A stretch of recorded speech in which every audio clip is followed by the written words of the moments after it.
It's been 25 years since Pokemon Gold and Silver first released in the US, and this game, Gold specifically, means so much to me. It was the first Pokemon game I picked up, and it might have been the first game I ever played, period. Either that or it was Wario or a weird lizard platformer that I can't remember the name of. Someone let me know if that rings a bell. It was for the Game Boy/Game Boy Color. Anyways, every day I'd go to work with my dad, brought my lime green Game Boy Color and my copy of Pokemon Gold, but unfortunately, I had a copy with a bad save file, which I got from a pawn shop, so I could not save it at all. And since rechargeable batteries weren't a thing in handhelds in the 2000s, I was on a timer every time I played Pokemon Gold. So in honor of 6-year-old Jules, I'm going to be getting every single achievement in Pokemon Gold using Retro Achievements. We did Red and Blue last time, so it's only natural to do Gen 2 next. Pokemon Gold has 72 achievements with 25 missable achievements, meaning if we miss any of those by accident, we have to do a second playthrough. Worth noting, I am doing this on hardcore mode, meaning no save states, cheating, or rewind is allowed. However, speed up and turbo A is allowed, which is needed for a game like Pokemon. Pokemon Silver and Crystal have different sets for achievements, but they had things like beating gyms with only Johto Pokemon or beating gyms with the type of the gym leader you're going against, which I found just very annoying. Gold is hands down the more relaxed version, which is perfect for me. So we start off in New Barktown in the sequel where we finally have color since we're now on a Game Boy Color, or in my case, my RG Cube, to get the most OG feel I can with these games. And you can too by heading over to Lit NXT to grab one for yourself. But if you don't want that one, there's plenty of other handhelds to choose from. They were nice enough to send me the Trim UI Brick, which is this nice little Game Boy-like device. It plays a lot of the emulators, and you can also get retro achievements on here. They also sent me this SD card, which comes with its own operating system and a bunch of games. It's even got the popular ROM hacks on here. They were also nice enough to throw in this case for me. So if you want to get achievements just like me, go ahead and check them out and use code JULES12 at checkout if you're looking to buy yourself a new handheld. Anyways, I love how I start out pretty much getting a feel for the game as if I haven't played it a billion times. I check everything down to the decorations in my room. And it's funny because by the end of this game, I'm just so over it that I don't care at all anymore due to just wanting to master the game already. But for now, we watch some TV before heading out about two boys riding on a train, which upon further research is a reference to the 1985 anime movie Night on the Galactic Railroad. I'm curious, does Scarlet and Violet have references to anything in those games? I genuinely do not know. Or have we just lost the spark entirely, Game Freak? I don't know. It could just be me because why talk to any NPC when you couldn't even go in half of the buildings in those games? I immediately go get my starter for the Johto region, and just as a kid, the one I chose the most in all of my resetting was Cyndaquil, so that's who I'm going with again. And surprisingly, no achievement for that, but either way, I snag him and check on this guy who is peeking at us from the window, and by confronting him,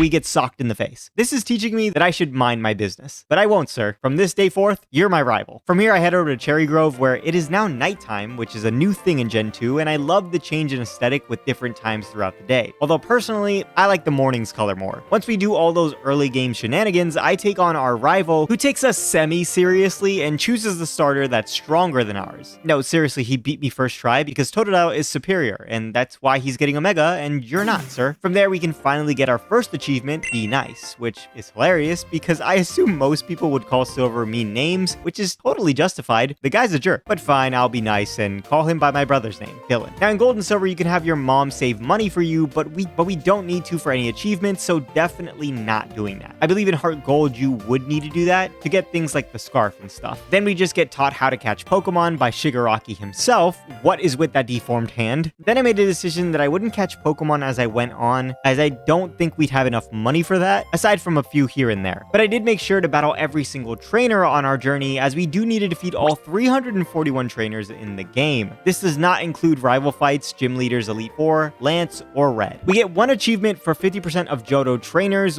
one for 100%, and the final one for all of the Kanto trainers. The same thing more or less applies to the items and hidden items. Find 50% of items between Johto and Kanto, and find 100% of them. Same thing goes for the hidden items, and there is a checklist for all of this stuff, which I will leave in the description. However, I straight up didn't use it until the very end because I didn't know it existed. Luckily, I was very careful throughout my run, and as soon as I get the item finder, I'm scanning pretty much every couple of steps. You know, losing to some random bird keeper in Faulkner's gym is not how I want to be starting this run. Like, there's no way. And because of that, I went straight to go get a Geodude in Dark Cave to deal with Faulkner. I did have to train him up a little bit, but with speed up, this was a breeze. Now, no joke, I lost to Faulkner on our first try. Even even with ADR, which I meant to name Andrea, but ignore that. There are achievements for each gym that require level caps, and this one is 9. The strat here is accuracy shenanigans to take the least amount of damage from Pidgey and slap a berry on Andrea to tank more hits. It's difficult because the Pidgeotto has Mud Slap as a move, making us miss a ton. Geodude also doesn't learn a rock type move right now, so all we have is Tackle. But after numerous attempts, Andrea finally was able to pull through, and leveling up mid-fight does in fact void the level cap achievement,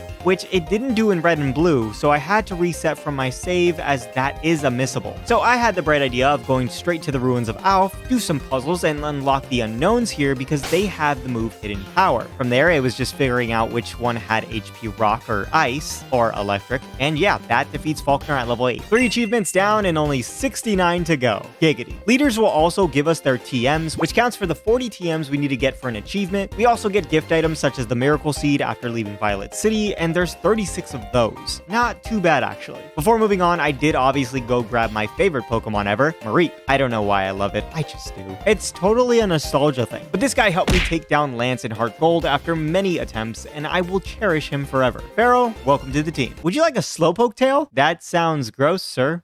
Give me 2? 1,000,000 each! What kind of scam is this? Shortly after this, the mystery egg hatched, and that pops an achievement, and then I went to Union Cave to pick me up a Sandshrew. If there's any gen a Sandslash can survive in, it's this one. I know we don't need more Gen 1 Megas, but Mega Sandslash would be awesome. Although a Lowland Sandslash totally makes up for that. In no time, I was in Azalea Town, which has the most beautiful music I've ever heard.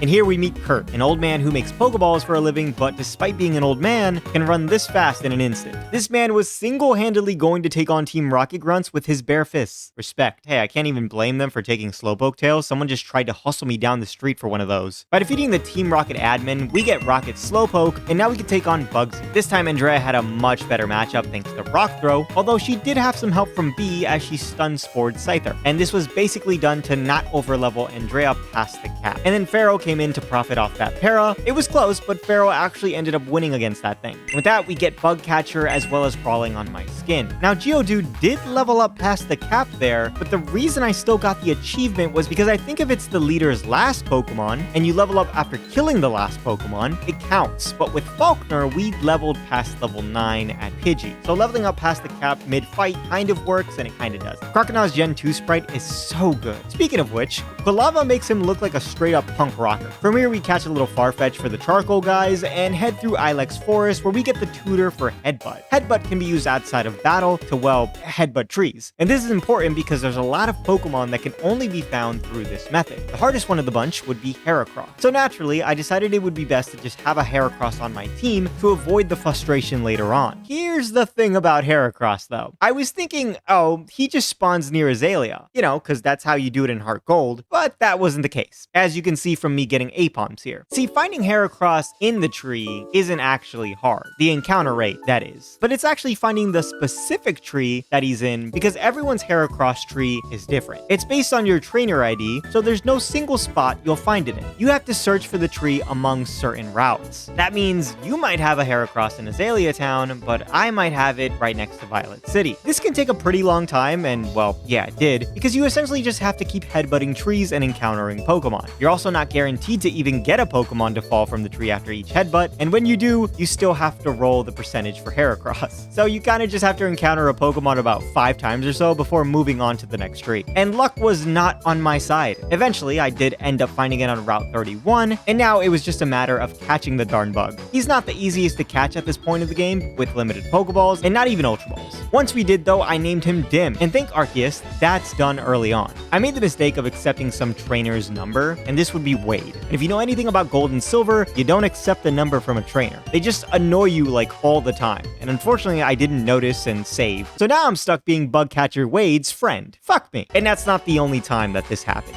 Now, the cool thing about the day and night cycle is different Pokemon are found during night as well as trainers. This being Law Enforcement. Although, now that I think of it, aren't there only like 2 of these guys in the entire game? Anyways, in Goldenrod, I snagged a bike to advertise for this guy, and I also challenged the gym. You'd think because I have a fighting type early on that Whitney would be a piece of cake, but that would be the furthest thing from the truth, because Dim has a level up moveset in Gen 2 that is the most heinous thing I've ever laid my eyes on. Rock Smash. That's about it. We don't even get Mega Horn until like way later. I mean, you spend hours finding this thing for that. Brutal. At the very least, we get Fury Cutter, and Rock Smash does lower defense. Yeah, he's pretty bad otherwise. Or pretty good, because he does kind of make good use of this moveset. And it doesn't help that Whitney's Clefairy knows Swagger, so I can't even profit off Fury Cutter. But does any of that matter? No. Clefairy rolled a self-destruct on Metronome. Dim, you never even stood a chance. From there we have Pharaoh, who evolved into Flaffy, and thankfully in Gen 2 we can purchase Thunder Punch in the department store here, as well as that move also being special, not physical. This plus Paralysis plus Andrea's Magnitude helped us get the 3rd gym badge. Milkmaid and Normal Brat.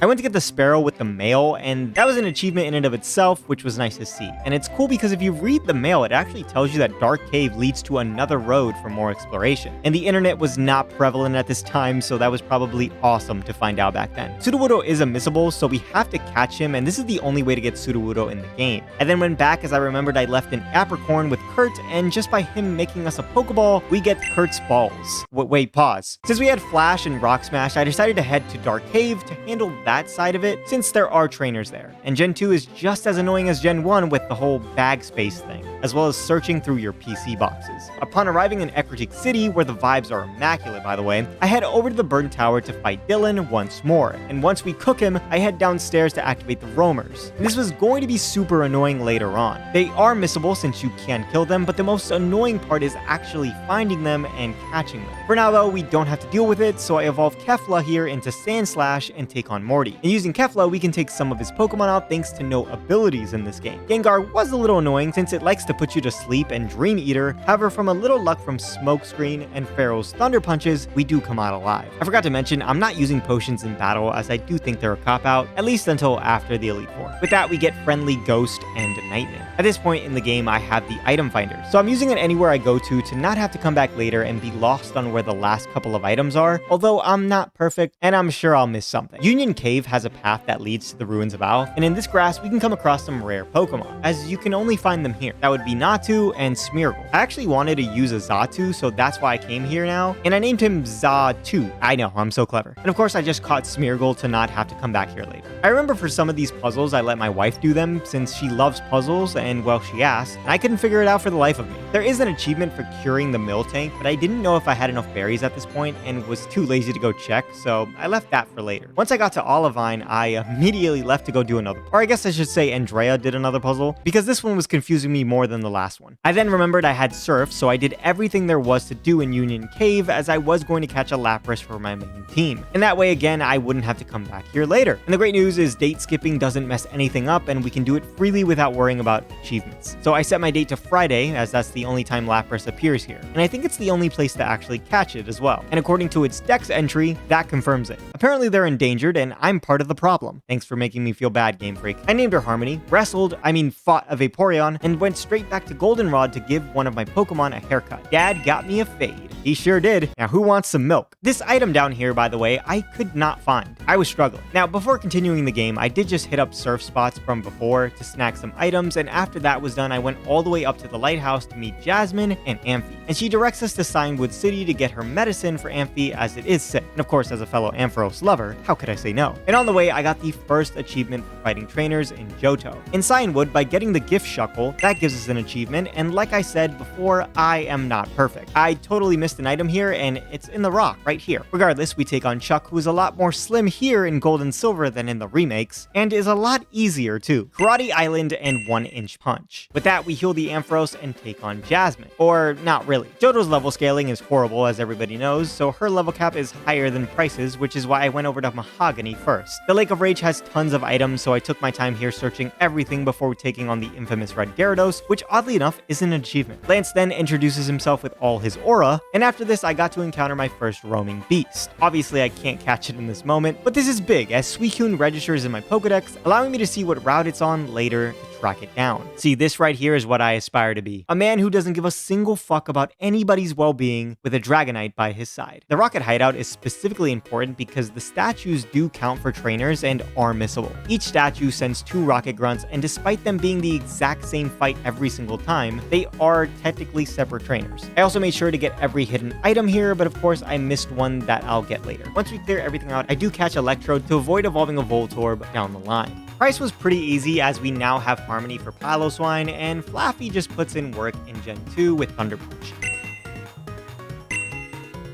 Jasmine's even easier, although Cinda only having Ember at this point is pretty pathetic, and honestly if he had Flame Wheel, he would have won this. Either way, it doesn't matter as Harmony also destroys this ground type. Pharaoh evolves shortly after, making him even better than he already is, and in handling the rocket business, we fight Dylan once more, who, believe it or not, just loses to Lapras and Pharaoh just like everybody else. Harmony takes out his first 4, and Pharaoh finishes for Alligator. And may I say, this sprite is devious. I'm actually terrified of this thing, or at least I was as a kid. Compare this with the 3D model. They're so different. I also loved how different versions had different sprites. What a time to be alive. Now, this puzzle was a pain in the ass to get through, but once we do, we get the card key from the director, and we could take down Team Rocket once and for all. With Dim, because every fire type in the game just has a terrible moveset. And with that, we get Rocket Radio. Somehow I didn't get the Eevee from Bill before, but that also gives us an achievement, and this Eevee will be used to get Umbreon and Espeon by breeding more Eevees. Now, if you know anything about Gen 2, you'll know they added shiny Pokemon in this gen, having a 1 in 8,192 chance of finding one in the wild. This isn't an achievement because that would be insane, but what if I told you I actually did find a shiny? Shiny Zubat, that is. Now yes, it is the most common of shinies, and we're in Ice Path, so they could have given me a Swinub or a Jinx. However, I can't complain, and I don't think any of you would be either. This is hands down the best shiny I could have gotten. And by the way, I was literally just walking around in Ice Path. I wasn't training or anything, and I screamed in my bed when I saw it. As you know, Zubat's final evolution was introduced in these games, and with that, it's shiny. So I am ecstatic to say the least. Also in Ice Path, we got Ooh, a Piece of Candy Part 1, which is just for 50% of overworld items gotten. In no time, we were in Blackthorn to see our beautiful shiny, so I had to train it right away. Oh yeah, even the green looks good. Look at that spark. Soon after, while training, Entei appeared, so that's another added to the dex, and all that was left was Raikou. Gen 2 also added Friendship Evolution, and Crobat happens to be one, but this mechanic is so brutal in Gen 2, and there is a whole guide for this, which is awesome. However, when you don't have money, you kinda just have to walk around with your Pokemon in order to get high friendship. Either that or have a friend ball, which I did not. You can also battle with your Pokemon and level them up, but that's also slow as hell. So next best thing, since I did want to use Crobat, and unfortunately I was going to get rid of Xatu, was walking and falling off the platform in Morty's gym. That way I could just hold up, and every 500 steps, I'd get 1 point of friendship. That's right, 1 single point every 500 steps. Insanity. But hey, I could just leave this overnight and have Crobat by morning. Did I do that? No, but I'm not the smartest guy in the room. Eventually, from biking up and down Goldenrod City, Edward did evolve. God, that sprite is ugly. Silver's sprite is a million times better. Before I took on Clair, I did some training against Tentacruel since the cap jumps to 40. This way, Cinda reached its final evolution, and everyone else would be ready for Clair. And by everyone else, I mean Harmony, as I taught her Ice Beam, and that pretty much destroys every single Pokemon on her team, aside from Kingdra, but Body Slam does suffice, especially with the paralysis. We get the achievement for the level cap, but Clair was still stubborn all the way back in 2000, so we go into Dragon's Den where she comes to her senses, and when we finally obtain the badge, we get Training Dragon. The Master Ball is always a nice treat for catching legendaries, but this one needs to be specifically for Raikou because Raikou is way too fast and flees easier, not being able to mean look it. This means I have to catch Ho-Oh with Ultra Balls, and this took a very long time. I forget how hard it was to catch legendaries back then. Even with paralysis, this was tough because it was just recovering health, so eventually I'd either run out of balls or I'd run out of health since I wasn't healing in battle. After about 7 attempts, we caught the darn thing, and I named it Hell because that was actually hell. From there, I take my first step into Kanto, as the league is in Kanto, and the first 2 trainers we fight here actually count for both Kanto and Johto. With that, I was only missing 28 trainers in Johto. So I made my way around the map, battling everything. In Mount Mortar hides Black Belt Kiyo, and he not only counts as a trainer, but gives us a Tyro, the only place to find it. But of course, I forgot to empty a slot in my party, so I had to walk all the way back here, which was annoying. But once we do,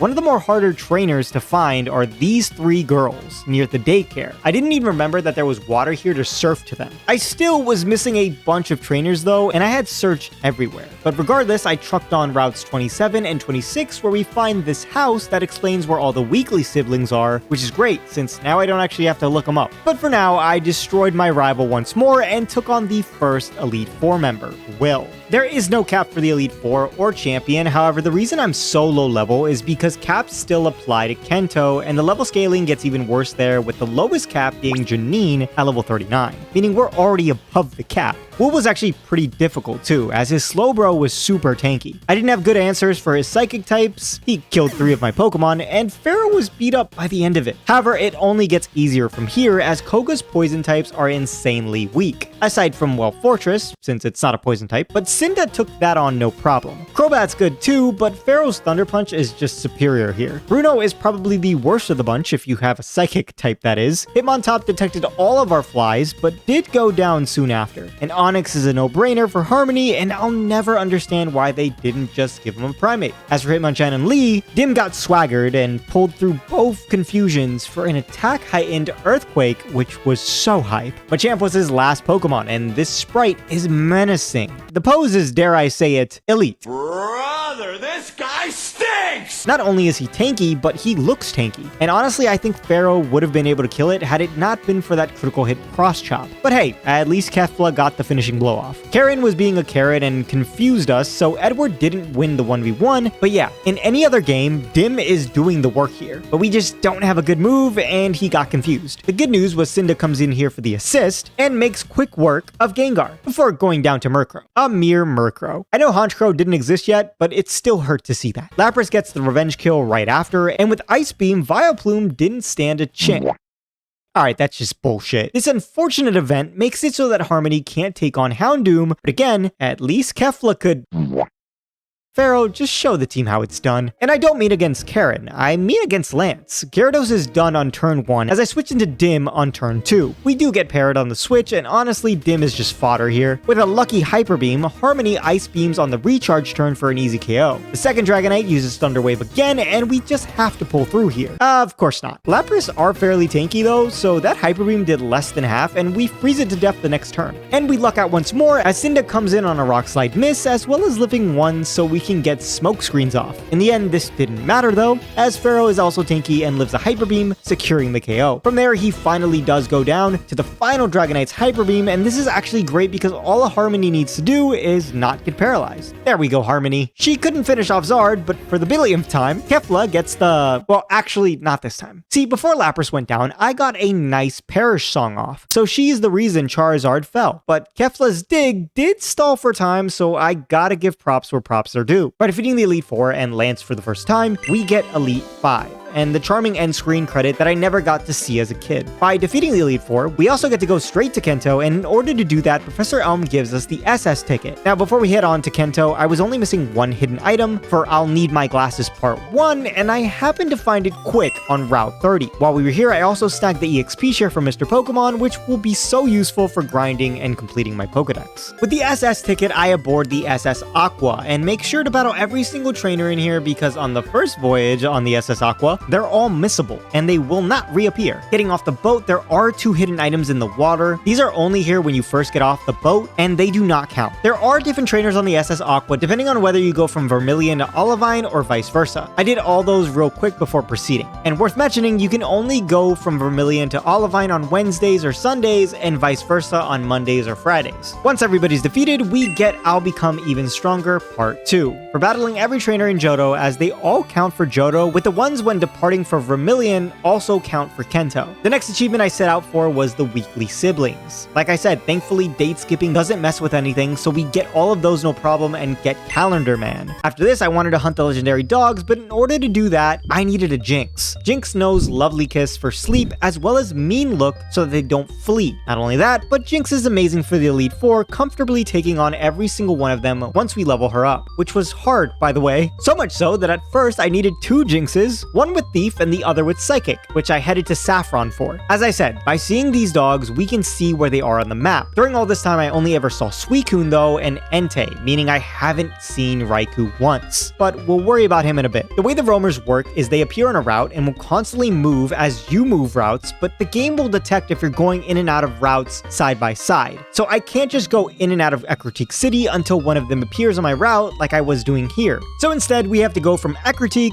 to the 3 routes below, Kanto, and even into Violet City, and that's our best success rate I've had for this. Here's the other thing about the dogs though. Just because they appear on a route doesn't mean they'll just appear on the first encounter. Oh no, you have to run into the grass continuously until it appears, unless of course you level Jinx up to level 39 and use the repel trick. The dogs are level 40, and by being level 39, we repel everything but the dogs. And this is why having them registered in the Pokedex makes this so much easier, because for Raikou, I won't know where it is to encounter it for the first time, and it would take a long time even with repel trick. A lot of the times what will happen is one of the dogs will be on the route in between you and them, but he'll just say, "You thought," and go somewhere completely different. So I won't bore you with how unbelievably long this took me, even with speed up on. But basically, what we do is when we encounter it, is to put it to sleep immediately, as they all have the move Roar. That's why we don't mean look first. Of course, there is a chance to miss with Lovely Kiss, but that's fine. Then we just Ice Punch until it's all the way down in the red, and it doesn't matter if it's all the way on 1 HP, anywhere in the red is perfectly fine for the most capture chance against these guys. The good news is that their health will stay the same even if the battle ends, so you want to save once you got them low. I didn't know this at first and thought I had to lower its health every time I encountered it, wasting even more time. Again, it took a fair bit of time, but the first dog I caught was Suicune.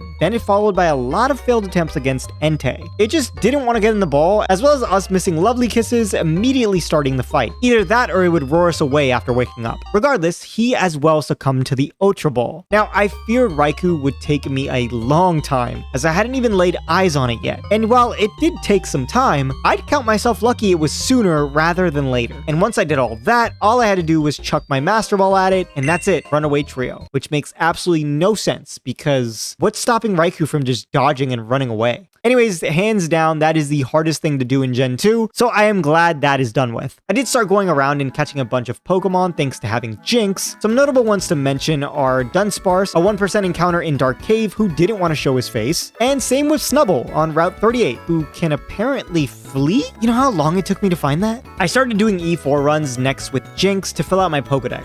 Thanks to the XP share, this was easy, just time consuming. Tyrogue is one of those evolutions where we need to breed to get more, and my first one evolved into Hitmonlee. Then I started on my Kanto journey, where the first thing I did was do the Power Plant mission. That way I could fight the gym leaders in level cap order. As right now, the Snorlax is blocking Diglett's cave. I head over to Cerulean Gym where this idiot bumps into me, and this part is very crucial. The machine part is in here, but this Rocket Grunt is a missable trainer, so before anything, I need to go battle him on Nugget Bridge. Once that's done, I can go get the machine part, which pops Strong Very Much Be You. With that, I head over to the radio tower to get access to the Pokeflute on the radio, and after some messing around with the stations, the Pokeflute theme plays, waking up Grumpy over here. Yeah, you're blocking the way. And Chonky here is also missable, so we have to catch him now, giving us a big boy. Now, I didn't know this, but Viridian Forest isn't actually a thing in Gen 2. It's literally just this little maze on Route 2 with a bunch of items. No entrance, just this. They might have had to cut stuff to fit it on the cartridge. I do try to fight as little trainers as possible to keep better track of it later. But despite going to Pewter City from Diglett's cave, yeah, no, Janine is the lowest level cap like I mentioned at level 39. And here she is in Fuchsia Poke Center. No, that's just a fan. My entire team is above this cap, obviously, so I brought out an old friend, Xatu. The only thing he needed was the TM for Psychic, which we could actually get a second copy from buying it in Celadon's Game Corner. It was pretty much wraps from there. I'm glad I could use Xatu again against his will. If it were up to him, he'd probably tell me to go fuck myself since I abandoned him for a shiny. Our next gym leader was Brock, and I just brought out Suicune since it was level 40. You can imagine how that went. Dim took on Surge, earthquaking everything in sight. Bro, you gotta stop peeping at the girls in Erica's gym. You're like 90. I heard Agatha broke up with Oak not too long ago. Go hit that up. I like how Blossom's regular sprite in Gen 2 is just shiny Blossom. Honestly, it should have stayed this way. This is probably my favorite part of Gen 2. Interrupting Misty on her date so we can beat her moments later. That's gotta be the worst day of her life. Worse than when the day Ash broke her bike. Oddly enough, Pharaoh did go down to her Starmie, and it's not even a Mega yet. Just goes to show how goated Starmie is. Sabrina and Blaine weren't hard at all, but we do find out Cinnabar Island was destroyed completely, and I do love this touch on Kanto. If only we could have just went to the Sevi Isles here. Oh wait, they don't exist yet. Also, Blaine didn't even bother making a gym until Gen 4. It was just hiding out in a cave. I was so confused. I was like, wait, where are his trainers? Yeah, he doesn't have any gym trainers. They all died. Now, the levels for Gary spike, and none of my Pokemon were ready for him, so I brought out Jinx Jinx and trained until everybody was level 55, which isn't even the level cap. I just figured I'd be able to defeat him at this level, and I was tired of training. And I was right. Pidgeot dies to Pharaoh, Harmony surfed away Rhydon. She can also body slam and crush Alakazam before going down to Hyper Beams from the Sea Snake. Of course, you know who destroys that. And Cinda destroys Exeggutor. Now, I thought Kefla was going to be able to handle Arcanine, which, by the way, his Gen 2 sprite is the best sprite in the game. Now he just looks off into the distance. Anyways, Dim was the one to finish it off. And with that, we finally have defeated every single gym leader in the game with level caps. Our next achievement would be defeating the entire Elite Four with only one Pokemon, and this would be Jinx, as she leveled up a lot while training the main team. The Elite Four is really weak to an Ice type, and a Psychic type works for anything else who's not weak to Ice. So like I said, as long as Jinx was leveled up, it destroys this Elite Four. I then started battling every single trainer in Kanto, running into our rival in Mount Moon, which I forgot about. He was super low leveled. Might as well do the Clefairy event while I'm here, and by the way, this is the only stone in the game that has an infinite amount of. Every other one is a single-use item. Once every single trainer was battled, I was missing a couple, which was weird, because I had definitely fought everything up to this point. And I'm sure of it, as I was using a checklist at this point. 10 trainers I was missing, and then I remembered, well, there's 10 trainers on the SS Aqua, and they count for both Johto and Kanto. So maybe it just reset, or it counts them separately, meaning I had to do it one at a time. Either way, this was in fact it. I actually figured that out pretty quick too. The game's making me work harder than I need to. As for gift TMs, I was missing 6 of them. One was with the guard above Mahogany Town after defeating all the rocket stuff. Another was associated with Kenya the Spearow that I had to take the mail from and deliver to his friend Randy, but I could not find this Spearow in my boxes, and I couldn't remember what I did with it. Then I found Spearow, but he wasn't holding the mail, and then it occurred to me, hey, maybe it's in this menu where it says mail. Huh, I'm an idiot. Here you go, Randy. I'm sorry it took me 2 months. The third TM is for finally healing the Miltank. Dream Eater was near Viridian, TM47 was in Rock Tunnel, since I hadn't visited that yet, and TM47 a second time is in Mount Silver, since I had just got access to that place. From there, I was catching Pokemon and obtaining all the items in the game. Mount Silver obviously hadn't been explored, and with the checklist, I deduced that my final item was an Iron, which I can't tell if this is Rock Tunnel, Mount Mortar, or actually Mount Silver. Then it was on to the hidden items and gift items. One hidden item was this one in the daycare, which I could not figure out what tile it was on. Then my last gift item was the soft sand from these 3 girls near the daycare. I guess I just didn't have space before and didn't look at the text. Apparently I was missing a hidden item in Burnt Tower, and like I hinted at earlier in this video, I did in fact miss a hidden item in the Rocket Hideout. I was missing one more item after this, so I made sure to check the entirety of the base out just in case. And after looking everywhere for this last item, I finally found it in the route after Mahogany, where the patch of land is. I don't need my glasses. I need a break. We were only missing 12 whole achievements. We were almost at the finish line. Except we weren't, because now I had to catch Pokemon, and this takes time, especially the 1%. Old little cutscenes like this is what I live for. Just like the one for Mount Chimney in Ruby and Sapphire. By the way, not looking forward to Emerald.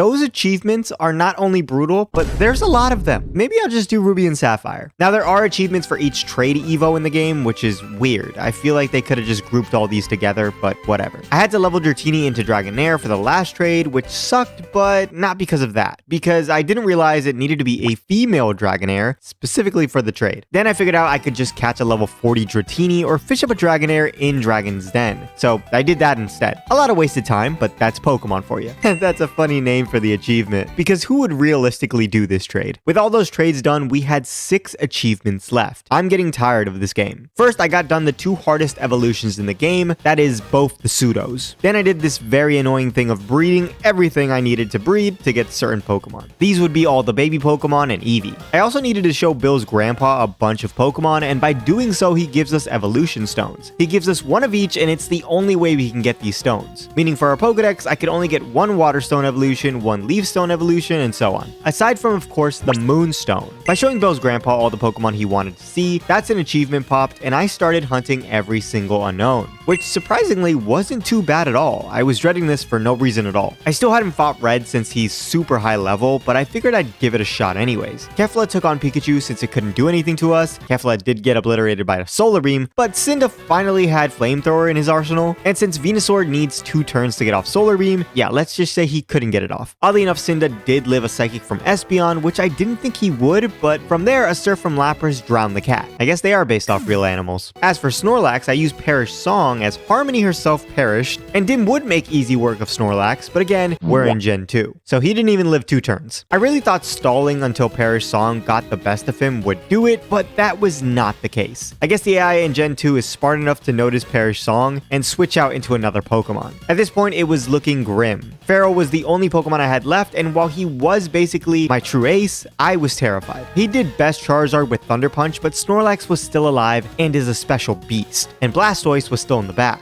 I was basically done with the game, so I just broke my rule of no potions since I really did not want to level up or battle red again. So with some flashes and some revives, I got to a point where Dim got revenge on the big boy and Pharaoh could one-shot from this range. With that, we get Battle on the Mountain. By the end of this game, I was so done with this box system. I could not wait to be in Gen 3, so I didn't have to search through boxes aimlessly. There is one more achievement for Red, which is to defeat him with only one Pokemon. And I figured Jinx would be able to do it, especially since I was filling out my Pokedex with her by evolving Mons with E4 runs, meaning she was level 100 without me trying. The only problem was I needed Flash to get through the first part of the cave, and Jinx doesn't get that move, but of course I could only bring one Pokemon. So I literally just counted steps with Flash, wrote them down in my notes, and just repeated these steps while it was pitch black, and that worked like a charm. Jinx is hands down the best Pokemon in the game. Just fries everything without trying. 2 achievements, guys. I'm almost there. I'm pretty sure Lugia can only be caught after you defeat Red, so that's why I hadn't done it yet. But first I had to get the silver wing from this random old man in Pewter City. After that, I made my way through Whirl Islands a second time since I came here the first time and yeah, he wasn't here. What an a-hole. And thank Kricketune, he was nowhere near as bad as catching Ho-Oh. Speaking of bad, breeding is hell in these games. It takes so unbelievably long to get an egg to pop out of one of these guys. I was missing both Tyrogue evolutions obviously and a couple of others. Yanma was a 1% encounter only found during day or night, all for nothing too. This thing sucks. Why is it so rare? Mr. Mime was near Pallet Town, which makes sense since Delia Ketchum has one. Believe it or not, I had to actually hunt a second Chansey because I needed Blissey and I traded the first Chansey away. And with that, we had 30 Pokemon left until I'm finally rid of playing this dreadful game, which I love and hate at the same time. Now, despite Porygon being a super easy Pokemon to register,